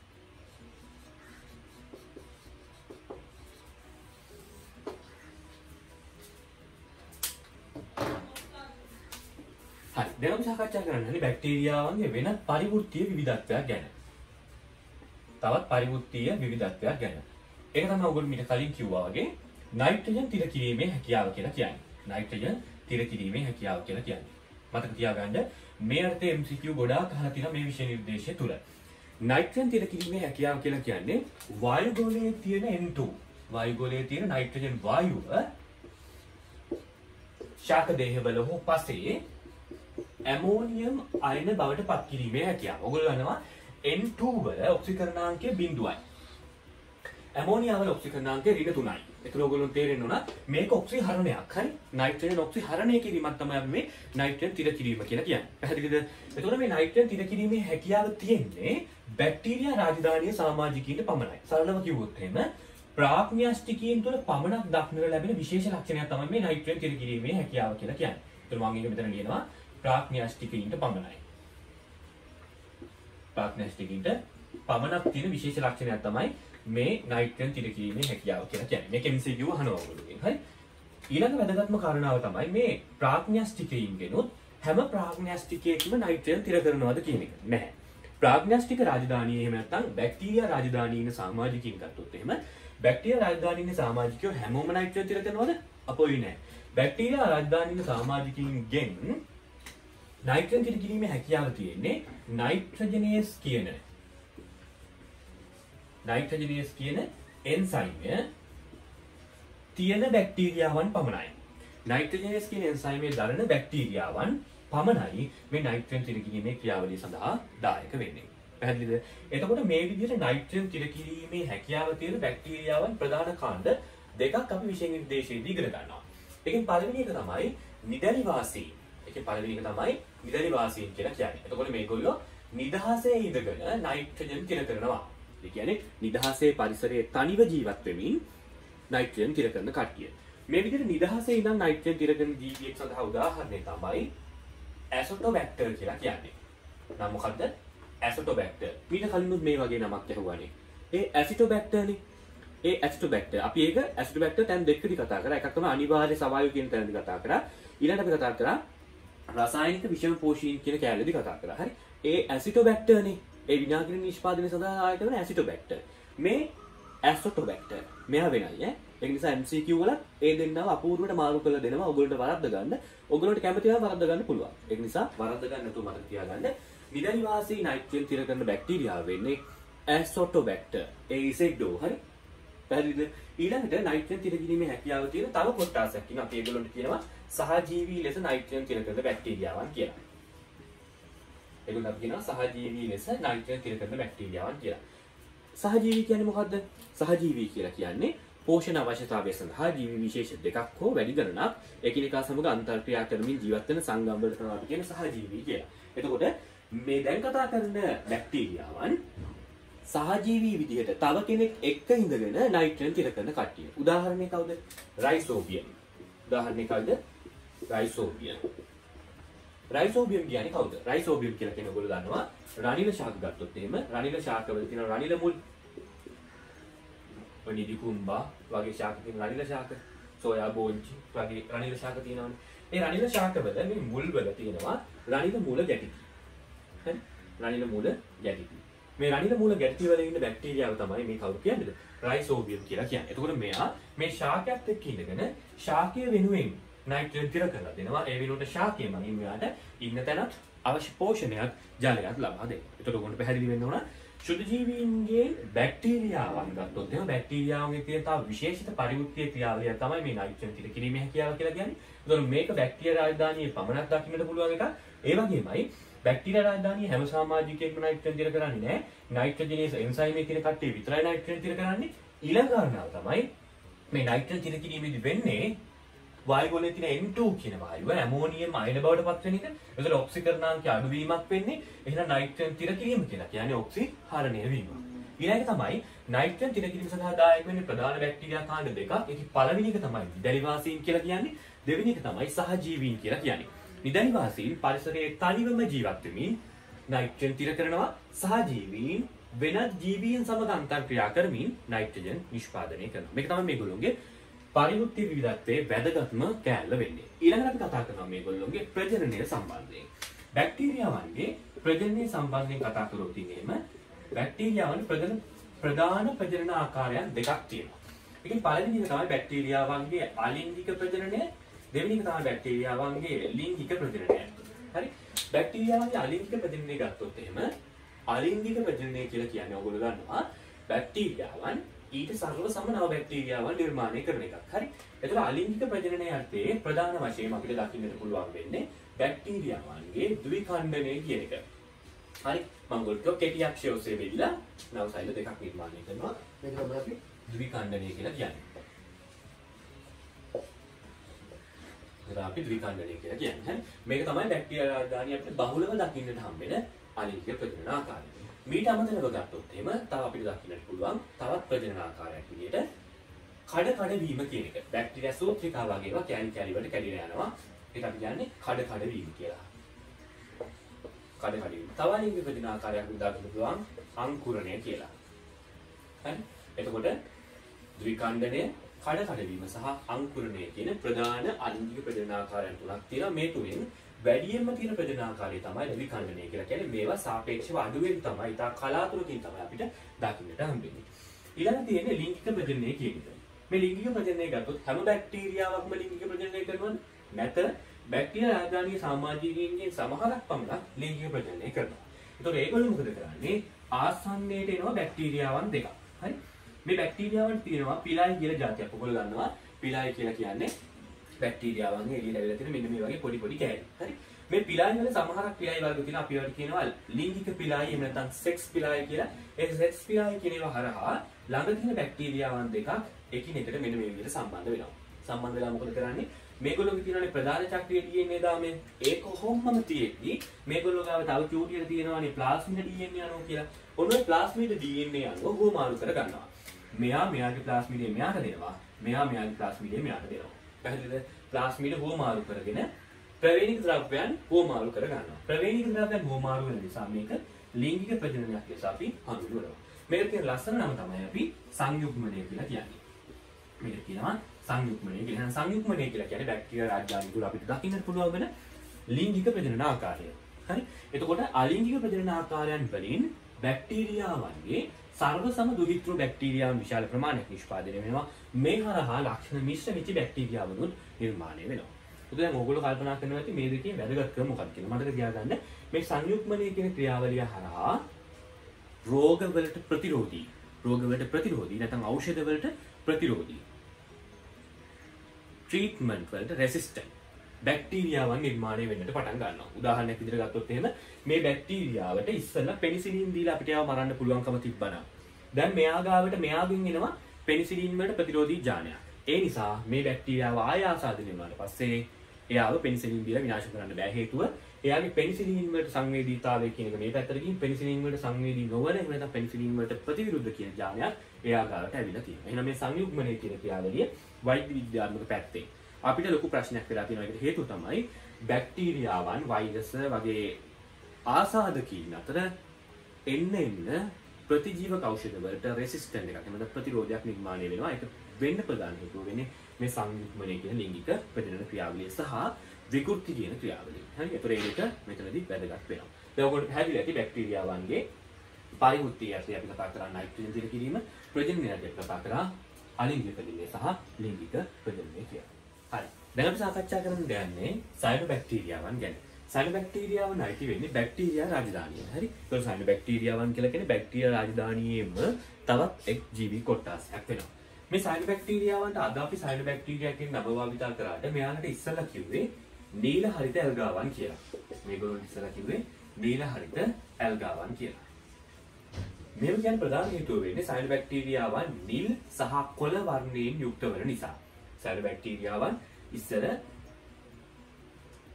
සයනොබැක්ටීරියාවන් නිල් සහ කොළ වර්ණයෙන් යුක්ත වන නිසා මේගොල්ලොන්ට නොදැනුවත්කම නිසා ඉස්සර මිනිස්සු කිව්වා නීල හරිත ඇල්ගාවන් කියලා. ඉස්සර සයනොබැක්ටීරියාවන්ව හඳුනාගෙන තිබුණේ ටොයිලට් එකනේ වැසිකිලි වලවල් ආශ්‍රිතව නැත්නම් වතුර ගලාගෙන යන තැන් ආශ්‍රිතව නිල් කොළ පාටට බැඳිලා තිබුණා. ඒවට තමයි ඒගොල්ලෝ නීල හරිත ඇල්ගාවක් කියලා කිව්වේ. පසුකාලීන පරීක්ෂණ වලින් හොයාගත්තා ඒක ඇල්ගාවක් නෙවෙයි. ඒක බැක්ටීරියා රාජධානියට අයිති සමාජිකයෙක් වන සයනොබැක්ටීරියාවන් කියලා. එතකොට සයනොබැක්ටීරියාවන් යනු කුමක්ද? බැක්ටීරියා රාජධානියේ ප්‍රාග්න්‍යෂ්ටික ජීවි කොටසක්. තමයි සයනොබැක්ටීරියාවන් කියලා කියන්නේ. සයනොබැක්ටීරියාවන් සියල්ලක්ම ප්‍රභා ස්වයංපෝෂී ජීවීන් වෙනවා. සයනොබැක්ටීරියාවන් සියල්ලක්ම ප්‍රභා ස්වයංපෝෂී ජීවීන් වෙනවා. සයනොබැක්ටීරියාවන් සියල්ලක්ම ප්‍රභා ස්වයංපෝෂී පෝෂණයක් වෙනවා. මේ නිසා ජලජ පරිසර පද්ධතිය වල සයනොබැක්ටීරියාවන් ප්‍රාථමික නිෂ්පාදකීන් ලෙස කටයුතු කරනු ලබනවා. ප්‍රාථමික නිෂ්පාදකීන් ලෙස කටයුතු කරනු ලබනවා. ඒ වගේම මේගොල්ලෝගෙන් ආරම්භ වෙලා ආහාර දාම ක්‍රියාත්මක වෙනවා. හරි. ඒතර ඔයගොල්ලෝ මේක ගැන දැනගෙන ඉන්නට ඕනේ. හරි. ප්‍රභා ස්වයංපෝෂී කොටසක් තමයි මේ සයනොබැක්ටීරියාවන් කියලා කියන්නේ. එතකොට සෛල සංවිධානය ගත්තොත් එහෙනම් මේගොල්ලෝ ප්‍රාග්න්‍යෂ්ටික සෛල සංවිධානයක් නිරූපණය කරනවා. ඊළඟට මේගොල්ලෝගේ පෝෂණය ගත්තොත් එහෙනම් මේගොල්ලෝ ප්‍රභා ස්වයංපෝෂී සියල්ලක්ම ප්‍රභා ස්වයංපෝෂීද හැමෝම ප්‍රභා සංශ්ලේෂකයි හැමෝම ප්‍රභා ස්වයංපෝෂී. ඊළඟට ගත්තොත් එහෙනම් සෛල සැකැස්ම ගත්තොත් එහෙනම් මේගොල්ලෝගේ සයනොබැක්ටීරියාවන්ගේ සෛල සැකැස්ම ප්‍රධාන සෛල සැකසුම් ආකාර දෙකක් ලෙස අපිට වර්ග කරන්නට පුළුවන්. එකක් තමයි ඒකසෛලික සමාජිකින් ඉන්නවා. අනිත් එක තමයි බහුසෛලික සමාජිකින් ඉන්නවා. හරි. ඒකසෛලික සමාජිකින් ඉන්නවා. බහුසෛලික සමාජිකින් ඉන්නවා. ඒකසෛලික සමාජිකින් තනි සෛල වෙන වෙනම තමයි තියෙන්නේ. විභාජනයෙන් පස්සේ මේ සෛල එකිනෙකින් වෙන් වෙනවා. ඒකසෛලික සමාජිකින් සෛල සරල විභාජනයක් කරහා බෙදිලා නව සෛල නිර්මාණය වෙනවා. මේ නව සෛල එකිනෙකින් වෙන් වෙලා යනවා. නමුත් මතක තියාගන්න මේ සයනොබැක්ටීරියාවන් නිෂ්පාදනය කරන ඉතා විශාල නානු ප්‍රමාණයක් හේතු වෙන්නේ. නානු කියලා කියන්නේ ඇලෙන සුළු ද්‍රව්‍ය. මේ ඇලෙන සුළු ද්‍රව්‍ය නිසා මේ වෙන් වෙලා ගිය සෛල පවා එකට ඇලිලා තියෙන්න පුළුවන්. හරි. මේ වෙන් වෙලා ගිය සෛල පවා එකට ඇලිලා තියෙන්න පුළුවන්. නමුත් භෞතිකව මේ සෛල වෙන් වෙලා තියෙන්නේ. පැහැදිලිද? එතකොට නානු නිසා ඇලිලා තියෙන්නත් පුළුවන්. එතකොට මතක තියාගන්න සයනොබැක්ටීරියා සරල සෛල විභාජනයක් මගින් බෙදිලා ඒ ඇතිවන නව සෛල එකිනෙකින් වෙන්වීම මගින් ඒකසෛලික සයනොබැක්ටීරියාවන් නිර්මාණය වෙනවා. ඊළඟට තියෙන බහුසෛලික සයනොබැක්ටීරියාවන් ගත්තොත් එහෙම බහුසෛලික සයනොබැක්ටීරියාවන් වර්ග දෙකක් අපිට දකින්නට පුළුවන්. පළවෙනි එක තමයි සූත්‍රිකාකාර බහුසෛලීය සයනොබැක්ටීරියාවන්. ඒගොල්ලෝ දඬු විදිහට ඉන්නේ සූත්‍රිකා වගේ. ඊළඟට සූත්‍රිකාකාර නොවන සයනොබැක්ටීරියාවන් මේ යටතේ අපිට වර්ග හතරක් හඳුනා ගන්නට පුළුවන්. පළවෙනි වර්ගය තමයි ස්පෙරිකල් එහෙම නැත්නම් ගෝලාකාර කියලා කියන්නේ. ඒගොල්ලෝ ගෝලයක් වගේ තමයි. හරි. ඊළඟ එක කියුබිකල් එහෙම නැත්නම් ඝනාභ කියලා කියන්නේ. මේ ඝනාභ කියලා කියන්නේ ඝනකයක් වගේ. හරි. ඝනකයක් වගේ සයනොබැක්ටීරියාවන්ට සකස් වෙන්නට පුළුවන්. ඒක තමයි මේ කියුබිකල් කියලා කියන්නේ. තුන්වෙනි එක ස්ක්වයර්. ස්ක්වයර් කියන්නේ චතුරස්‍රයක් වගේ. ඒ කියන්නේ හරි හතරස් කොටුවක් වගේ සයනොබැක්ටීරියාවන් ඉන්න පුළුවන්. අවසාන කට්ටිය ඉරගියුල. ඉරගියුල කියන්නේ අක්‍රමවත්. අක්‍රමවත් කියලා කියන්නේ විදි පොකුරක් වගේ. ඒක විශේෂ හැඩයක් කියන්න බෑ. ඒක නිසා මේ විදිහට අක්‍රමවත් හැඩයක් නොසන්ඩාල මොකක් හරි ඔන්න ඔය වගේ හැඩයකට සයනොබැක්ටීරියාවන් ඉන්නට පුළුවන්. පැහැදිලිද? ඒතකොට මේවා තමයි සයනොබැක්ටීරියාවන්ගේ රූපාකාර වෙන්නේ. එහෙනම් සයිනෝබැක්ටීරියාවන්ගේ සෛල සැකැස්ම ඇත්තේ ඒක සෛලිකීන් ඉන්නවා බහුසෛලිකීන් ඉන්නවා. ඒක සෛලිකීන් සරල සෛල විභාජනයක ඇත්තේ බෙදලා සෛලිකීන් වෙන වෙනවා. නමුත් ඒක සෛලික බැක්ටීරියාවන් නිෂ්පාදනය කරන විශාල නානු ප්‍රමාණය හේතුවෙන් ඒ සෛල ගොන්නක් ලෙස සකස් වී තිබිය හැකි. නමුත් භෞතික වේවා කියනකින් වෙන වෙච්ච සෛල නානු නිසා තමයි ඇලිලා තියෙන්නේ. ඊළඟට ගත්තොත් එහෙනම් බහුසෛලික සයිනෝබැක්ටීරියාවන් ප්‍රධාන වර්ග දෙකක් ඉන්නවා. එකක් තමයි සූත්‍රිකාකාර බහුසෛලික සයිනෝබැක්ටීරියාවන්. අනික එක තමයි සූත්‍රිකාකාර නොවන බහුසෛලික සයිනෝබැක්ටීරියාවන්. සූත්‍රිකාකාර කට්ටිය මම ඉස්සෙල්ලා කිව්වා වගේ මෙන්න මේ වගේ සූත්‍රිකාවන් වගේ නැත්නම් නූල් වගේ තමයි ඒගොල්ලෝ ඉන්නේ. සූත්‍රිකාකාර නොවන කට්ටිය ප්‍රධාන වර්ග හතරක් ඉන්නවා. ගෝලාකාර එහෙම නැත්නම් ස්පෙරිකල්, ඝනාභ, කියුබිකල්, චතුරස්‍රාකාර, ස්ක්වයාර් සහ අක්‍රමවත් ඉරකියුල කියලා. හරි. මෙන්න මේ කියන ප්‍රධාන සෛලාකාරයන් අපිට දකින්නට පුළුවන් වෙනවා. ඊළඟට සයිනෝබැක්ටීරියාවන් නැත්නම් අපි මුලින්ම කතා කරමු මේ සූත්‍රිකාකාර සයිනෝබැක්ටීරියාවන් ගැන. මම ඔබට ඉස්සෙල්ලා කිව්වා වගේ සෛල සැකැස්මේ ප්‍රධාන ආකාර දෙකයි ඒකසෛලික සහ බහුසෛලික. මේ බහුසෛලික කියන හැට කියන වැදගත්ම වචනේ එහෙම නැත්නම් හරිම වචනේ තමයි ඝනාවාසී කියලා කියන්නේ. හරි. එතකොට ඒකසෛලික සහ ඝනාවාසී කියලා මතක තියාගත්තා නම් හරි ඔයගොල්ලෝ. මේ ඝනාවාසී ස්වරූපයන් නැත්නම් ඝනාවාසී සයිනෝබැක්ටීරියාවන් ඉන්නට පුළුවන් ප්‍රධාන ආකාර දෙකක් තියෙනවා. එකක් තමයි මේ ඝනාවාසී බැක්ටීරියාවන් ඔවුන්ගේ සෛල බිත්ති වලින් එකකට එකක් ඇලිලා ඉන්න පුළුවන්. ඔවුන්ගේ සෛල බිත්ති වලින් එකකට එකක් ඇලිලා ඉන්න පුළුවන්. එහෙම නැත්නම් පොදු ජෙලටිනීමේ පූරකයක මේ සෛල ගිලිලා තියෙන්න පුළුවන්. නැත්නම් පොදු ජෙලටිනීමේ පූරකයක මේ සෛල ගිලිලා තියෙන්න පුළුවන්. එතකොට මේ ඝනාවාසී සෛලාකාරයන් අපිට දකින්නට පුළුවන් ක්‍රම දෙකකින්. එකක් තමයි සෛල බිත්ති මගින් එක එකට සම්බන්ධ වූ අය දකින්නට පුළුවන්. ඊට අමතරව පොදු ජෙලටිනීමේ පූරකයක ගිලුණු අය දකින්නට පුළුවන්. දැන් අපි සාකච්ඡා කරන්න යන්නේ සූත්‍රිකාකාර සයිනෝබැක්ටීරියාවන් ගැන. හරි. ප්‍රධාන වශයෙන්ම අපි සූත්‍රිකාකාර සයිනෝබැක්ටීරියාවන් කීප දෙනෙක් මේ විශේෂ නිර්දේශිත කතා කරනවා. ඒකේ පළවෙනි කියලා තමයි ඇනබිනා. අනිත් එක තමයි ඔසිලටෝරියා කියලා කියන්නේ. මේක ලොකම සයිනෝබැක්ටීරියාවන්.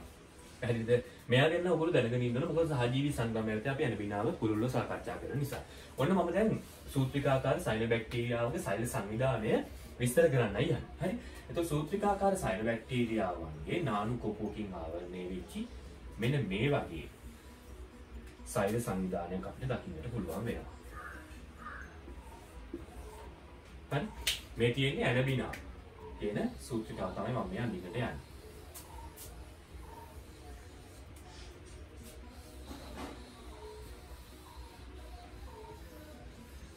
හරි. මේ සූත්‍රිකාවක් වගේ ඇඳේ ඇනබිනා. මේ මෙයාගේ සාමාන්‍ය සෛලය.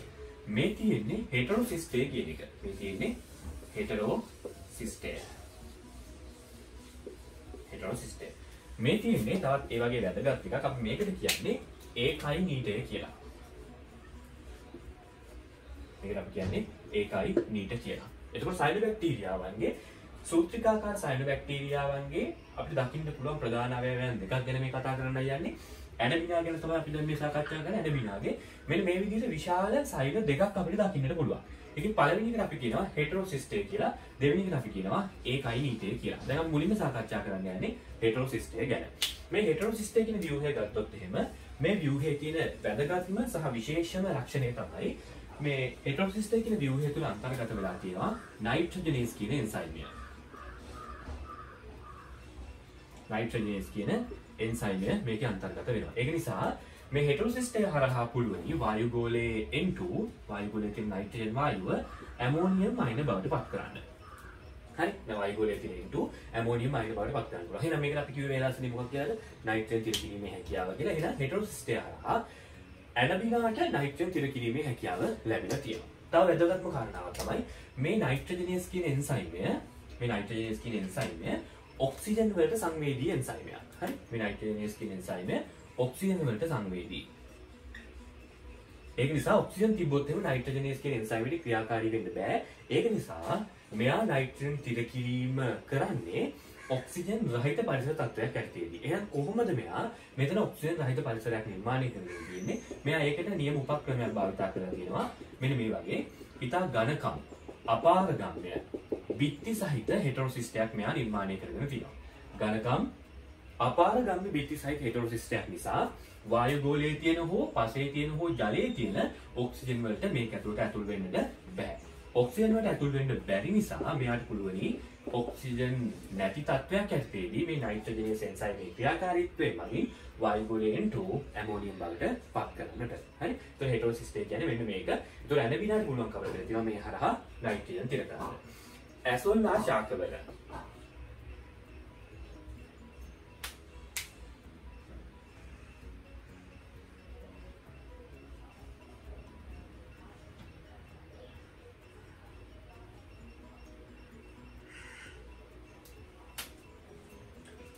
ඇසෝල්ලා කියන පර්ණාංග ශාකයේ ඇනබිනා නයිට්‍රජන් තිර කරනවා සහජීවී සංගමයක් හදාගෙන අපි මේකට කියනවා ඇනබිනා ඇසෝල්ලා සංගමය කියලා. ඒතකොට ඇනබිනා ඇසෝල්ලා කියන සහජීවී සංගමයේදී ඇනබිනා කියන සයනොබැක්ටීරියාව ඇසෝල්ලා කියන පර්ණාංග ශාකයත් එක්ක ඉඳගෙන නයිට්‍රජන් තිර කරනු ලබනවා. ඊළඟට තියෙන මෙන්න මේක. මේකට අපි කියන්නේ මොකක්ද කියලාද? ඒකයිනීටය කියලා. මේ ඒකයිනීටය කියලා කියන්නේ ප්‍රතිරෝධී ඝන බිත්ති සහිත මේකයිනීටය කියලා කියන්නේ ප්‍රතිරෝධී ඝන බිත්ති සහිත විශේෂිත බීජාණුවක්. විශේෂිත බීජාණුවක්. මේකේ තියෙන විශේෂත්වය තමයි මේක සයනොබැක්ටීරියාවන්ගේ ස්ටෝ එක. එහෙම නැත්නම් සයනොබැක්ටීරියාවන්ගේ සංචිත ආහාර ගබඩාව ලෙස කටයුතු කරනු ලබනවා. මේක සයනොබැක්ටීරියාවන්ගේ සංචිත ආහාර ගබඩාව ලෙස හඳුන්වනු ලබනවා. වියලි කාලගුණික තත්ත්වයන් වලදී සහ ඉතා ඉහළ උෂ්ණත්ව තත්ත්වයන් යටතේදී මේ සයනොබැක්ටීරියාවන්ට අවශ්‍ය පෝෂණය සපයන්නේ මේ ඒකයිනීටය හරහා. ඒ නිසා සයනොබැක්ටීරියාවන්ට කාල තරණය කිරීම සඳහා අහිතකර කාලයන් ඉක්මවගෙන යන්න නැත්නම් අහිතකර කාලයන් වල නොනැසී ජීවත් වීම සඳහා අවශ්‍ය ආහාර මෙන්න මේ ඒකයිනීටය තමයි ගබඩා කරලා තියෙන්නේ. හින්දා මේක කාලතරණ ව්‍යුහයක් ලෙස කටයුතු කරනවා. කාලතරණ ව්‍යුහයක් ලෙස කටයුතු කරනවා. ඒ වගේමයි මේක ඉහළ උෂ්ණත්වවලට සහ දැඩි නියං කාලවලට ඔරොත්තු දෙන විදිහට ඝනකම් බිත්ති සහිතව නිර්මාණය වන බීජාණුවක් ලෙස තමයි අපි ඒකයිනීටය හඳුන්වන්නේ. ඒකෝට ඔයගොල්ලන්ට පැහැදිලි වෙනවා සූත්‍රිකාකාර සයනොබැක්ටීරියාවන්ගේ හෙටරෝසිස්ටේ සහ ඒකයිනීටයේ ප්‍රධාන ව්‍යුහයන් සහ ක්‍රියාකාරීත්වයන් පිළිබඳව. ඊළඟට අපි කතා කරන වැදගත් කාරණාව තමයි මේ නයිට්‍රජන් තිර කිරීමේ හැකියාව හැමෝටම තියෙනවද කියන එක. මම මේක කලින් ඔයගොල්ලන්ට කිව්වා නැහැ. නයිට්‍රජන් හැමෝටම තිර කරන්න බෑ. එතකොට සයනොබැක්ටීරියාවන් හැමෝම ප්‍රභා ස්වයංපෝෂී වුණාට සයනොබැක්ටීරියාවන්ගේ හැමෝම නයිට්‍රජන් තිර කරන්නේ නැහැ. සයනොබැක්ටීරියාවන්ගේ කොටසක් තමයි නයිට්‍රජන් තිර කරන්නේ. සයනොබැක්ටීරියාවන් අතරින් බොහෝ සයනොබැක්ටීරියාවන්ට මෙලෙස නයිට්‍රජන් තිර කිරීමේ හැකියාවක් තියෙනවා. ඒක නිසා සයනොබැක්ටීරියාවන්ගේ සුළු ප්‍රමාණයක් නයිට්‍රජන් තිර නොකරයි. නයිට්‍රජන් තිර කරන්නේ නැහැ. සුළු ප්‍රමාණයක් නයිට්‍රජන් තිර කරන්නේ නැහැ. අති බහුතරයක් සයනොබැක්ටීරියාවන් නයිට්‍රජන් තිර කරනු ලබනවා. පැහැදිලිද? දැන් මේ නයිට්‍රජන් තිර කරන අයගෙන් එක්කෙනෙක් ගැන තමයි මම කතා කරේ කවුද? ඇනබිනා. ඇනබිනා ගැන තමයි දැන් අපි කතා කරේ. හරි. ඊළඟට මේ ඔසිලටෝරියා නයිට්‍රජන් තිර කරන්නේ නැහැ. එයා නමුත් සූත්‍රිකාකාර සයනොබැක්ටීරියාවක් වෙනවා. ඇනබිනා ගැන අපි කතා කරා. මේ ඉන්නේ ඇනබිනා ඇසෝල්ලේ සමග සහජීවී සංගමයක් හදාගන්න ආකාරය ගැන මම කතා කරේ. ඊළඟ වැදගත්ම කාරණාව මේ බොහෝ සයනොබැක්ටීරියාවන් යටතේ ඉන්නවා නිදැලිවාසී. නිදැලිවාසී ලෙස ඉඳගෙන නයිට්‍රජන් තිර කරන කට්ටියක් තියෙනවා. ඊට අමතරව සහජීවී ලෙස ඉඳගෙන නයිට්‍රජන් තිර කරන කට්ටියක් තියෙනවා. හරි. කවුද මේ නිදැලිවාසී ලෙස ඉඳගෙන නයිට්‍රජන් තිර කරන්නේ? නොස්ටොක් කියන සයනොබැක්ටීරියාව නිදැලිවාසී නයිට්‍රජන් තිර කරන සයනොබැක්ටීරියාවක්. සහජීවී ලෙස ඉන්නේ කවුද? දැන් මම මේ කිව්වේ ඇනබිනා. ඇනබිනා ඇසෝල්ලා මුල් සමග එකතු වෙලා සහජීවී සංගමයක් හදාගෙන නයිට්‍රජන් තිර කරනවා. මෙන්න මේ විදිහට නයිට්‍රජන් තිර කිරීමේ විවිධත්වයක් තියෙනවා. නයිට්‍රජන් තිර කරන අය ගත්තොත් එහෙම සයනොබැක්ටීරියාගේ බහුතරයක් එහෙම නැත්නම් බොහෝ දෙනා නයිට්‍රජන් තිර කිරීමේ හැකියාව සහිත අය වෙනවා. සුළු ප්‍රමාණයක් නයිට්‍රජන් තිර කරන්නේ නැහැ. ඒ තිර කරන අය ගත්තොත් එහෙම මේගොල්ලෝ අතරින් කොටසක් නිදැලිවාසී නයිට්‍රජන් තිර කරන අය වෙනවා. ඊට කොටස සහජීවී ලෙස නයිට්‍රජන් තිර කරන අය. දැන් අපි සාකච්ඡා කරන්න යන්නේ ඊළඟ ශුද්ධජීවී කාණ්ඩය වෙන දිලීට ගැන. දිලීට රාජධානිය නැත්නම් දිලීට ගැන මීට කලින් අපි ඉගෙනගෙන තියෙනවා. මම ආපහු ජීවීන්ගේ විවිධත්වය යටතේ ඔයගොල්ලෝ ඉගෙන ගත්ත දිලීට ගැන නැවත මතක් කිරීමක් කරනවා. සම්පූර්ණයෙන්ම වගේ. ඒතර දැන් ඉගෙන ගන්න ආපහු ගිහින් ඒ කැලලක් බලලා මතක් කරගන්න. ඒතර දිලීට රාජධානිය ගත්තොත් එහෙම දිලීට රාජධානියේ සෛල සංවිධානය ගත්තොත් එහෙම ඔයගොල්ලෝ දන්නවා දිලීට අයිති වෙන්නේ ශූන්‍යස්තික සෛල සංවිධානයට. හරි. ඒතර මේගොල්ලෝ යුකැරියෝටාවන් යුකැරියෝටා එහෙම නැත්නම් ශූන්‍යස්තික සෛල සංවිධානය නිරූපණය කරනවා. යුකැරියෝටා එහෙම නැත්නම් ශූන්‍යස්තික සෛල සංවිධානය නිරූපණය කරනවා. ඊළඟට මේගොල්ලෝගේ සෛල සැකැස්ම ගත්තොත් එහෙම දිලීරවල ප්‍රධාන වශයෙන් සෛල සැකසුම් ආකාර දෙකක් තියෙනවා. එකක් තමයි ඒකසෛලිකය, අනිත් එක තමයි බහුසෛලිකය. ඒකසෛලිකය, බහුසෛලිකය. ඒකසෛලිකය කියලා කියන්නේ තනි සෛලයේ දිලීර, ඔය ඊස්ට් වගේ කට්ටිය අපි කියන සැක්‍රොමයිසස් කියලා මේගොල්ලෝ තනි සෛලිය දිලිරි ලෙස කටයුතු කරනවා. ඊට අමතරව බහුසෛලිය අය ගත්තොත් මේක ඔයගොල්ලෝ දන්නවා මේක ප්‍රධාන කොටස් දෙකකට අපි වර්ගීකරණය කරනවා. එකක් තමයි සංසෛලිය සහ බහුසෛලිය කියලා. හරි? එතකොට මේ දිලිර බහුසෛලිය ආකාරයෙන් නැවත ප්‍රධාන කොටස් දෙකකට වර්ගීකරණය කරන සංසෛලිය නිරාවාර සූත්‍රිකාකාරය සහ බහුසෛලිය සාවාර සූත්‍රිකාකාරය කියලා. සංසෛලිය දිලිර කියන ඒවා ගත්තොත් එහෙම සංසෛලිය දිලිර වල න්‍යෂ්ටි විශාල ප්‍රමාණයක් තියෙනවා දිලිර සූත්‍රිකාවේ. ඒවා හරස් ආවාර වලින් වෙන් වෙලා නැහැ. හරි? හරස් ආවාර නැති නිසා මේවා සංසෛලියයි. ඊළඟට බහුසෛලිය දිලිර සූත්‍රිකා ගත්තොත් එහෙම බහුසෛලිය දිලිර සූත්‍රිකා ඒ වල හරස් ආවාර දකින්නට පුළුවන්. හරස් ආවාර මගින් සෛල කිනකින් වෙන් කරලා තියෙනවා. හරි? මතක තියාගන්න මේ හරස් ආවාර වල න්‍යෂ්ටි මයිටොකොන්ඩ්‍රියා වගේ ඉන්ද්‍රිකා ගමන් කිරීම සඳහා සිදුරු තියෙනවා. මේවා ඔයගොල්ලෝගේ MCQ වල අහනවා. සම්පූර්ණ හරස් ආවාර නෙමෙයි තියෙන්නේ සෛල එකිනෙකින් වෙන් කරලායි මේ හරස් ආවාර දකින්නට පුළුවන් වෙන්නේ. එතකොට ඔයගොල්ලෝ දන්නවා සංසෛලිය සහ බහුසෛලිය කියන දිලිර සූත්‍රිකා පොදුවේ ගත්තොත් එහෙම අපි සූත්‍රිකාකාර දිලිර කියලා කියනවා. මේවා අපි පොදුවේ කියන්නේ සූත්‍රිකාකාර දිලිර කියලා. සූත්‍රිකාකාර දිලිර. මේ සූත්‍රිකාකාර දිලිර ස්වභාවයේදී අපිට දකින්නට පුළුවන් වෙන්නේ දිලිර ජාලයක් විදිහට. දිලිර ජාලයක් විදිහට තමයි ස්වභාවය අපි දකින්න පුළුවන් වෙන්නේ. මේ දිලිර ජාලවලට අපි කියනවා මයිසීලියම කියලා. මේ දිලිර ජාලවලට අපි කියනවා මයිසීලියම කියලා. මේ ජාලයෙන් ලබා ගන්නා එක සූත්‍රිකාවකට අපි කියනවා හයිපාව කියලා. මේකට අපි කියන්නේ හයිපාව එහෙම නැත්නම් හයිපේ කියලා ඉංග්‍රීසි වලින් කියන්නේ. හරි? හයිපා එහෙම නැත්නම් හයිපේ කියලා ඉංග්‍රීසි වලින් කියන්නේ. එතකොට මයිසීලියමක් වගේ තමයි දිලිර සූත්‍රිකා ජාලයන් ඉන්නේ. ඒකෙන් එක කැලලක් තමයි හයිපාව කියන්නේ. මේ හයිපාවන් දෙකක් තමයි මම හදලා තියෙන්නේ. සූත්‍රිකාකාර දිලිර වල සංසෛලිය නිරාවාර සූත්‍රිකා කියන දිලිර වර්ගයක් ඉන්නවා. සංසෛලිය මේගොල්ලෝ නිරාවාර සූත්‍රිකා අනිත් කට්ටිය තමයි බහුසෛලිය සාවාර සූත්‍රිකා කියලා කියන්නේ. එතකොට ඔයගොල්ලෝ දන්නවා දිලිර වංශවල දිලිර රාජධානියේ තියෙන වංශ ගත්තොත් මේ වංශවලින් කයිටීඩියෝමයිකොටා සහ සයිගෝමයිකොටා කියන කට්ටිය අයිති වෙන්නේ මේ සංසෛලිය නිරාවාර සූත්‍රිකා කියන සෛල සංවිධානයේට. ඊළඟට ඇස්කොමයිකොටා සහ බැසිඩියෝමයිකොටා කියන දිලිර වර්ගයන් අයිති වෙන්නේ මේ බහුසෛලිය සාවාර සූත්‍රිකා කියන සෛල සැකැස්ම. පැහැදිලිද? ඊළඟ කාරණාව තමයි ඔයගොල්ලෝ දන්නවා සාමාන්‍ය ඔය පළතුරු වල සහ කාබෝහයිඩ්‍රේට් තියෙන පාන් වල වගේ වල පුළුම් වගේ නිර්මාණය වෙන්නේ මෙන්න මේ මයිසීලියම. හරි? මේ මයිසීලියම තමයි පුළුම් බැලිලා වගේ පාන් වල එහෙම පාන් ගත්තොත් මේ පාන් ගෙඩි එහෙම මෙහෙම පුළුම් වගේ වැදිලා තියෙන සුළු පාට මේ මයිසීලියම. මයිසීලියම තමයි පුළුම් වගේ වැදිලා තියෙන්නේ. එතකොට ඒක ඇතුලේ තියෙන්නේ මේ හයිපාවන්. හරි? මේ හයිපාවන් තමයි දකින්නට පුළුවන් වෙන්නේ. ඒක තමයි මේගොල්ලෝගේ සෛල සැකැස්ම කියලා අපි සාකච්ඡා කරන්නේ. ඊළඟට ඔයගොල්ලෝ දකින්නට පුළුවන් වෙනවා දැන් අපි පොදුවේ ගත්තොත් එහෙම පුස් වර්ග ගත්තොත් එහෙම පුස් වර්ග වල ඉන්නේ මේ මයිසීලියම එහෙම නැත්නම් දිලිර සූත්‍රිකා ජාලය කියන එක තමයි දකින්න පුළුවන් වෙන්නේ මේ පුස් වර්ග වලින් සමහරක් පුස් වර්ග. හරි? සමහරක් පුස් වර්ග ආවාර සහිත බහුසෛලීය සාවාර සූත්‍රිකාකාර පුස් වර්ග ඉන්නවා. ඒ කියන්නේ බොහෝ පුස් වර්ග මේ විදිහට ආවාර තියෙන බහුසෛලීය සාවාර සූත්‍රිකා විදිහට තමයි ඉන්නේ.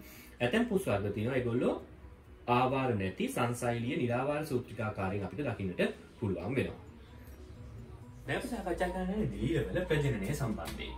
දිලිර වල ප්‍රජනනය ගත්තොත් එහෙනම් මතක තියාගන්න ඕන මෙන්න මෙහෙම කරුණු දෙකක් තියෙනවා. පළවෙනි එක තමයි ඒකසෛලික දිලිර කොහොමද ප්‍රජනනය කරන්නේ. අනිත් එක තමයි බහුසෛලීය දිලිර කොහොමද ප්‍රජනනය කරන්නේ කියලා. ඒකසෛලිය දිලිර ගත්තොත් එහෙනම් මේගොල්ලෝගේ ප්‍රජනන ආකාරයන් දෙකක් අපිට දකින්නට පුළුවන්. එකක් තමයි ඛණ්ඩනය කියලා කියන්නේ. ඒකට ඛණ්ඩනය හරහා ඒකසෛලිය දිලිර ප්‍රජනනය කරනවා. ඊට අමතරව ගත්තොත් එහෙනම් අංකුරණය ඉංග්‍රීසි වලින් බඩින් කියලා කියන අපි අංකුරණය හරහා මේගොල්ලෝ ප්‍රජනනය කරනවා. ඛණ්ඩනය කියලා කියන්නේ බෙදිලා නව දිලිර ඇති කරනවා. එහෙම නැත්නම් අංකුරණය කියලා කියන්නේ ප්‍රධාන දිලිරෙන් අංකුරයක් ඇවිල්ලා ඒක මව් දිලිරෙන් වෙන් වෙලා නව දිලිරයක් බවට පත් වෙනවා. ඒතර මේක තමයි අංකුරණය කියලා කියන්නේ. එතකොට අලිංගික ප්‍රජනන ආකාරයන් ලෙස ඒකසෛලික දිලිරවල ඛණ්ඩනය සහ අංකුරණය කියන එක අපිට දකින්නට පුළුවන් වෙනවා. බහුසෛලීය දිලිර ගත්තොත් එහෙම මේ බහුසෛලීය දිලිරවල ප්‍රජනනය අපි වෙනම දිලිරෙන් දිලිරයට සාකච්ඡා කරගෙන යනවා. හරි? එතකොට පළවෙනි එක කියන ගත්තොත් එහෙම අපි ගමු කයිටිඩියෝමයිකොටාවන්. මේගොල්ලෝ ගන්නවා චල බීජාණු සහ චල ජන්මාණු හරහා තමයි මෙයාලගේ ප්‍රජනනය සම්පූර්ණයෙන්ම සිද්ධ වෙන්නේ. චල බීජාණු සහ චල ජන්මාණු හරහා තමයි කයිටිඩියෝ මයිකොටාවන්ගේ ප්‍රජනනය සිද්ධ වෙන්නේ. ඊළඟ තියෙන්නේ සයිගෝමයිකොටාවන්. සයිගෝමයිකොටාවන් ගත්තොත් එimhe ඔයගොල්ලෝ දන්නවා සයිගෝමයිකොටාවන්ගේ අලිංගික ප්‍රජනනය වෙන්නේ අලිංගික බීජාණුදානී නිර්මාණය වෙන අලිංගික බීජාණුදානී වල තියෙන අලිංගික බීජාණු හරහා. අන්තර්ජන්‍ය අලිංගික බීජාණු හරහා. හරි. අන්තර්ජන්‍ය ඒ කියන්නේ මේ පටලයකින් ආවරණය වෙලා තියෙන අලිංගික බීජාණු හරහා තමයි අලිංගික ප්‍රජනනය වෙන්නේ සයිගෝමයිකොටාවන්ගේ. ලිංගික ප්‍රජනනය වෙන්නේ ඔයගොල්ලෝ දන්නවා සංයෝගාණුව හරහා. මොකක් හරහාද? ලිංගික ප්‍රජනනය සංයෝගාණුව හරහා. සංයෝගාණුව කියන අණුව හරහා තමයි ලිංගික ප්‍රජනනය වෙන්නේ. පැහැදිලිද? ඒ සයිගෝමයිකොටාවන්ගේ. ඊළඟට අපි ගත්තොත් එමේ ඇස්කොමයිකොටාවන්ගේ මේගොල්ලෝගේ අලිංගික ප්‍රජනනය වෙන්නේ ඔයගොල්ලන්ට මතක ඇති කොණඩි දරයක කෙලවර ඇති වෙන බහිර්ජන්‍ය කොණ්ඩි බීජාණු හරහා. බහිර්ජන්‍ය කොණ්ඩි බීජාණු හරහා තමයි ඇස්කොමයිකොටාවන්ගේ අලිංගික ප්‍රජනනය වෙන්නේ. ඒතර ලිංගික ප්‍රජනනය වෙන්නේ අස්කසක්. අස්ක ඵලයක් තුල තියෙන අස්කසවල තියෙන අස්ක බීජාණු හරහා. අස්ක බීජාණු හරහා තමයි මේගොල්ලෝගේ ලිංගික ප්‍රජනනය වෙන්නේ. ඒතර මතක තියාගන්න අලිංගික ප්‍රජනනය බාහිර්ජන්‍ය කොණ්ඩි බීජාණු හරහා ලිංගික ප්‍රජනනය අන්තර්ජන්‍ය අස්ක බීජාණු හරහා. හරි. ඊළඟ තියෙන්නේ වැදගත්ම වංශය බැසිඩියෝ මයිකොටා වංශය. බැසිඩියෝ මයිකොටා වංශය. බැසිඩියෝ මයිකොටා වංශය ගත්තොත් ඔයගොල්ලෝ දන්නවා මේගොල්ලෝගේ ප්‍රමුඛ දිලිර ජාලය වෙන්නේ මේ සෛල එකතු වෙලා නිර්මාණය වන මේ දෙක එකතු වෙලා නිර්මාණය වන ද්වින්‍යෂ්ටික දිලිර ජාලය තමයි ප්‍රමුඛ දිලිර ජාලය වෙන්නේ. මේ තියෙන ප්‍රමුඛ දිලිර ජාලය මේ ජාලයෙන් නිර්මාණය වන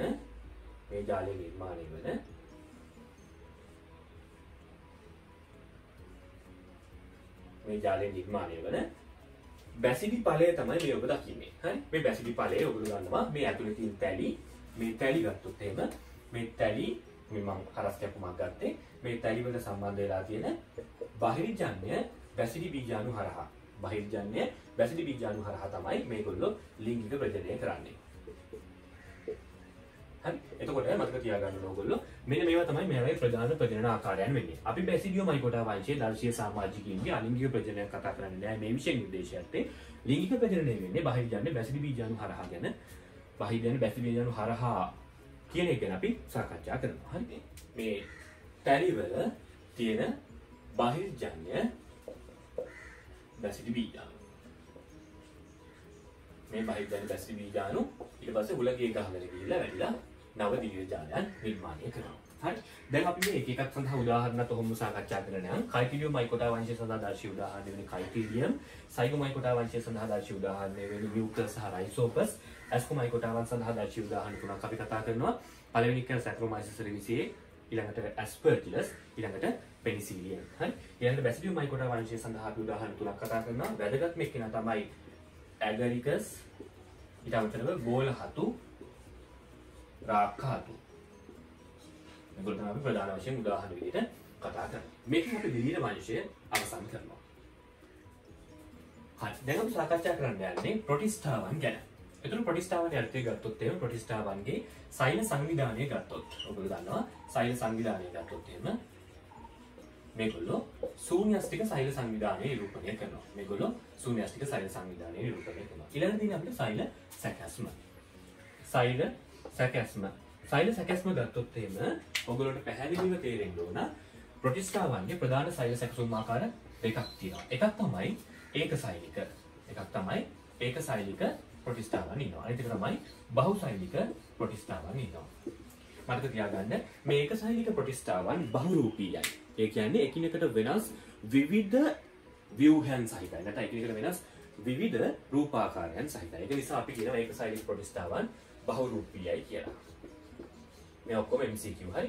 ඒකසෛලික ප්‍රොටිස්ටාවන් බහුරූපීය. ඒකට හේතුව එකිනෙකට වෙනස් ව්‍යුහාකාරයන් විශාල ප්‍රමාණයකින් මේ ඒකසෛලික ප්‍රොටිස්ටාවන් අන්තර්ගත වෙනවා. මේ අර්ථයේ ඔයගොල්ලන්ට මතක ඇති අපි කතා කරා මීට කලින් ඉයුග්ලිනා. හරි. ඉයුග්ලිනා කියන්නේ කවුද කියලා ඔයගොල්ලෝ දන්නවා. මෙන්න මේ වගේ කශිකා එකක් හොල් දෙකක් තියෙන ජීවියෙක් ඉයුග්ලිනා කියලා කියන්නේ. ඊළඟට අපි කතා කරා පැරමීසියම්.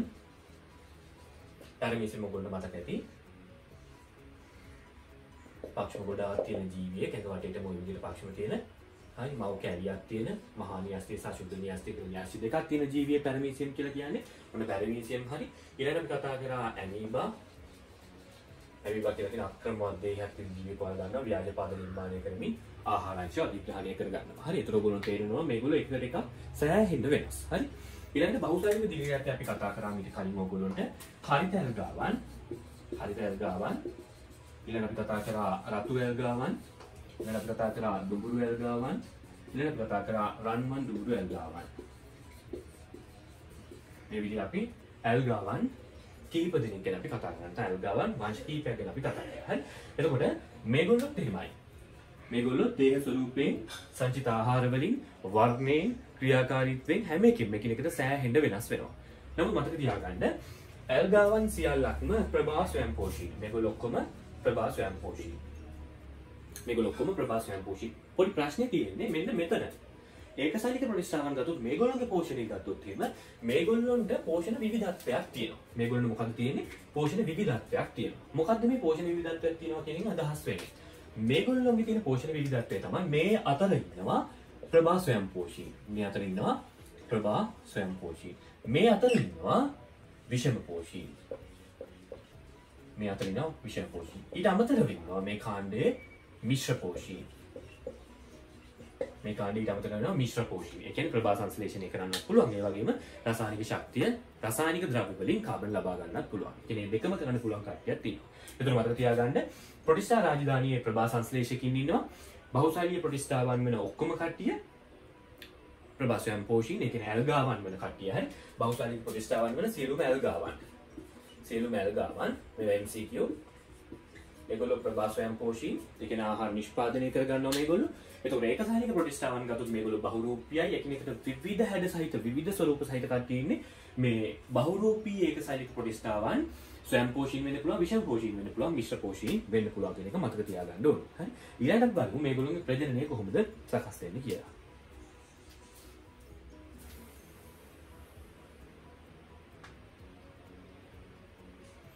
ඊළඟට ඔයගොල්ලෝ දන්නවා මේ ඒකසාලික ප්‍රොටිස්ටාවන්ගේ පක්ෂම කර්ෂිකා සහ ව්‍යාජපාද වගේ සංචලන උපාංග දකින්නත් පුළුවන්. ඊට අමතරව මේ ප්‍රොටිස්ටාවන් ඒකසාලිකින් ලෙස වෙන වෙනම ඉන්නත් පුළුවන්. නැත්නම් මේගොල්ලන්ට පුළුවන් සූත්‍රිකා විදියට එකතු වෙලා නැත්නම් සමූහණය වෙලා ජීවත් වෙන්නත් පුළුවන්.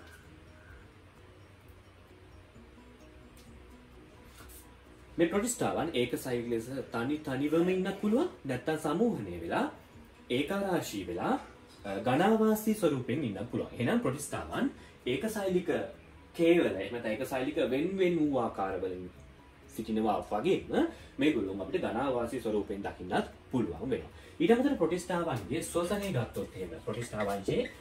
ගත්තොත් එහෙම ප්‍රධාන ශ්වසනාකාර තුනක් අපිට දකින්නට පුළුවන්. සමහර ප්‍රොටිස්ටාවන් සවායුක ජීවී, සමහර ප්‍රොටිස්ටාවන් නිර්වායුක ජීවී, සමහර අය නිර්වායුකයි. සමහර කට්ටිය වෛකල්පික නිර්වායුක ජීවී. හරි. මේකදී ඔයගොල්ලෝගෙන් මේ එක එකක් කවුද කියලා අහන්නේ නැහැ. ඒ නිසා මතක තියාගන්න ඕන. ශ්වසනය ගත්තොත් එimhe ප්‍රොටිස්ටාවන්ගේ ප්‍රධාන ශ්වසනාකාර තුනක් තියෙනවා. සවායුක, නිර්වායුක හෝ වෛකල්පික නිර්වායුක කියලා. හරි. එතකොට ඔයගොල්ලෝ සෛල සංවිධානය, සෛල සැකැස්ම, පෝෂණාකාරය සහ ඊට අමතරව ගත්තොත් එහෙම ශ්වසන විවිධත්වය ගැන සාකච්ඡා කරා. ඒතකොට ප්‍රොටිස්ටා රාජධානියත් ඔබ ශුද්ධ ජීව විද්‍යාව කියන කොටසේදී දැනගත යුතු ප්‍රධාන කරුණු ටික තමයි මේ ටික දැනගත්තාම හොඳටම ප්‍රමාණයි.